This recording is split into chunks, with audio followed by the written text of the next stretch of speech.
It seemed absurd that an ordinary animal could have entered a sealed chamber hidden inside an impossible passage.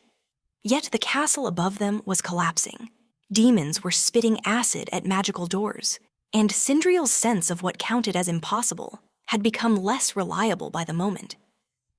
She stepped farther into the room. Only then did she understand what surrounded her. Everything in the chamber was about Varem. Maps covered an entire wall, layered one over another and marked with roots in Valmore's hand. Some followed rumors across the continent. Others connected disappearances, abandoned settlements, old battlefields, and places where travelers claimed to have seen a man surrounded by light. Dates stretched across years, then decades. Shelves held journals filled with interviews, translated legends, reports of necromantic activity, studies of souls, and fragments of forgotten languages. Colored threads linked maps to letters and letters to artifacts. Some paths ended beneath a single word written in dark ink: nothing. Others had been crossed out so violently that the paper had torn. Valmore had never stopped looking. Cyndrial approached the central table. A candle there was still burning, its wax barely beginning to pool. Several drawers had been left open. Books lay where someone had dropped them instead of returning them to their places. The black cat slipped quietly behind another shelf. Cyndrial found a journal lying open beside a map. When she lifted it, something small fell from between the pages. It landed without sound. She bent and picked up a tiny arm made from faded brown cloth. Loose thread hung from one end, where it had once been attached to a stuffed toy. The stitching was uneven, almost childlike. Something tightened in Cyndrial's chest. She did not recognize it. Still, holding it felt strangely like standing at the edge of a memory she could not enter. The open journal contained only a few lines on the marked page, found beyond the ashen reach. No traveler could have known where to search. The stitching is unchanged. I have not found him, but I know he passed this way. Today, I found hope. Cyndrial looked again at the little cloth arm. She tucked it carefully back between the journal's pages and held the book against her side. A hard object clicked against stone. Cyndrial turned. A dark gem rolled from behind the shelves. It crossed the floor in a slow curve and came to rest near her boot. The black cat was gone. Cyndrial looked beneath the table, behind the shelves, and toward the concealed entrance. There was nowhere the animal could have escaped. The chamber had no second door, and the window opened over a fatal drop. Perhaps it had knocked the stone loose and hidden itself again. That explanation was weak, but it was the only one she had. She picked up the gem. Cold bit into her palm.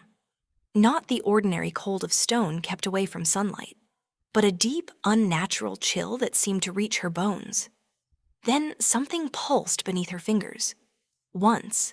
Again. A faint heartbeat buried beneath ice. Cyndrial nearly loosened her grip. Instead, she held the gem tighter and raised it to her ear. A woman's voice whispered inside it. At first, the words were shapeless, muffled as though spoken through deep water. Cyndrial pressed the gem closer. The pulse quickened. Sigh, Cyndrial. Her breath caught. You must survive. Who are you? Cyndrial whispered. How do you know my name? The voice strained against something Cyndrial could not see. Help me. They are very near. The final sound fractured. Ale. Silence swallowed the chamber. Cyndrial lowered the gem and stared at its dark surface. The pulse remained, weaker now. She turned toward the window. From this height, Astroph looked like a field of embers. Fire moved through the town square. Smoke hid the lower streets. Far below, people continued fleeing toward the canals, tiny against the destruction surrounding them. Cyndrial held Valmore's journal closer. I am sorry, she whispered to the kingdom. A bolt of shadow struck her across the shoulder. The force spun her sideways and drove her toward the window. Her hip slammed into the stone ledge. The journal fell from beneath her arm and struck the floor, spilling loose pages. The soul gem slipped from her hand and rolled into the dark.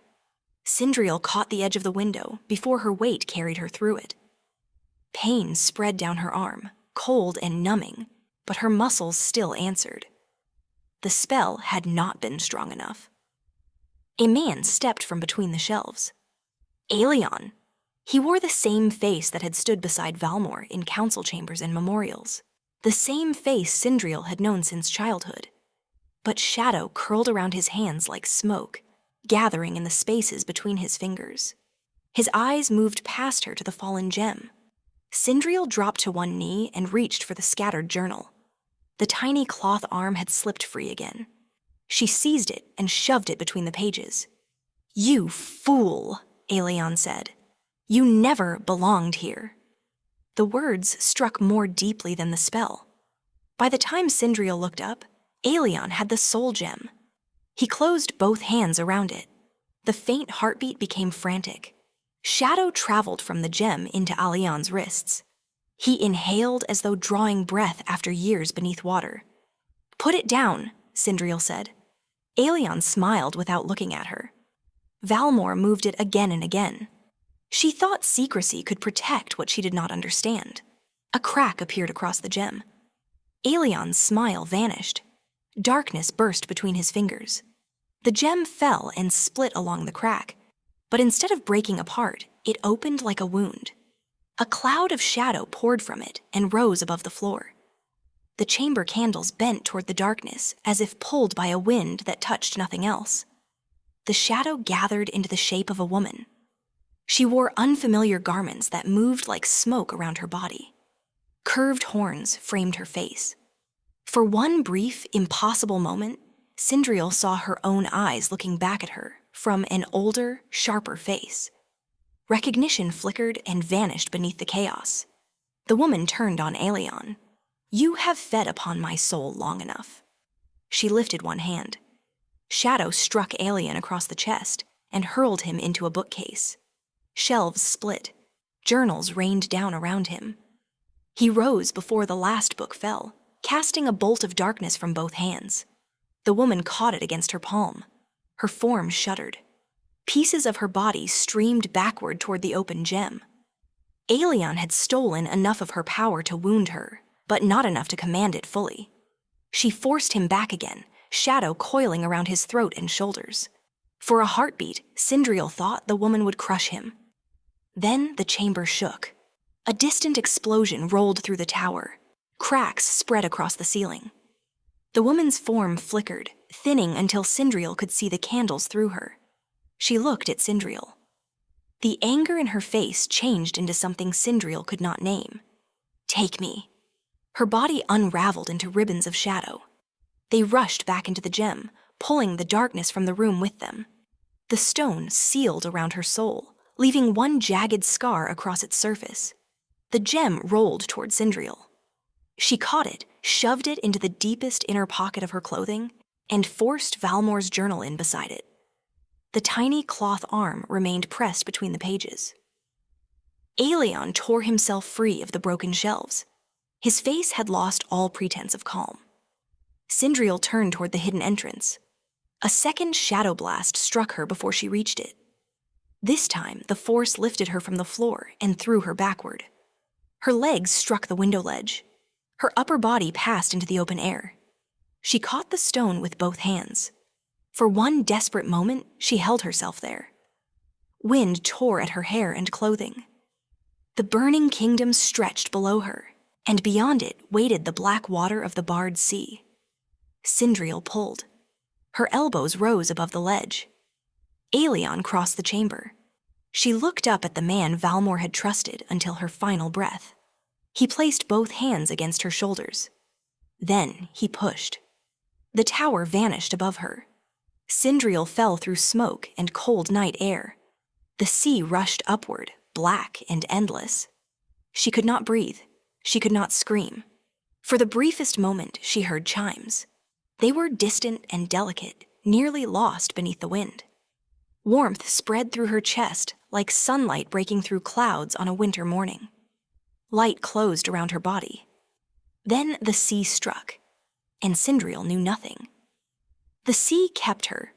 For an unknown stretch of time, Currents carried Cyndrial away from the burning coast of Astroph.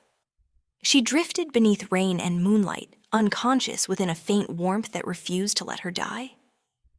At last, the tide drew her toward a distant shore. One gray morning, Mick McClure and his son walked down the beach to gather their fishing nets. The boy ran ahead, expecting to find the ropes heavy with the night's catch. Instead, he stopped and shouted for his father. Something large had become tangled among the nets. Mick waded into the shallow water and pulled the ropes closer. A woman lay twisted among them, her skin pale blue beneath the cold, her curved horns caught between the wet cords. Hooves rested where human feet should have been. The boy stared. "Papa, what is she?" Mick pressed 2 fingers beneath the stranger's jaw. A weak pulse answered. "A sign," he said, already cutting the net away from her. A sign we're meant to help. Together, they carried her to their small hut above the coast. For several weeks, Cyndrial did not wake. Mick kept the fire burning and changed the cloths on her wounds.